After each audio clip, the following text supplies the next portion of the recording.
নবী সাল্লাল্লাহু আলাইহি ওয়াসাল্লাম বলেছেন যে এই দোয়া পড়ার পরে যদি কেউ সকালে পড়ে রাত্রের আগে মারা যায় জান্নাতে চলে যাবে ইনশাআল্লাহ।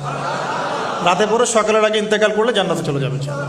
সাইয়্যিদুল ইস্তিগফার, আমার সাথে বলবেন আল্লাহুম্মা আনতা রাব্বি লা ইলাহা ইল্লা আনতা খালাকতানি আনা আবদুক ওয়া আনা আলা আহদিক ওয়া ওয়া'দিকা মাস্তাতা'ত আউযু বিকা মিন শাররি মা সানা'ত আবুউ লাক বিনি'মাতিকা আলাই ওয়া আবুউ বিযানবি ফাগফির লি ফাইন্নাহু লা ইয়াগফিরু যুনুবা ইল্লা আনতা।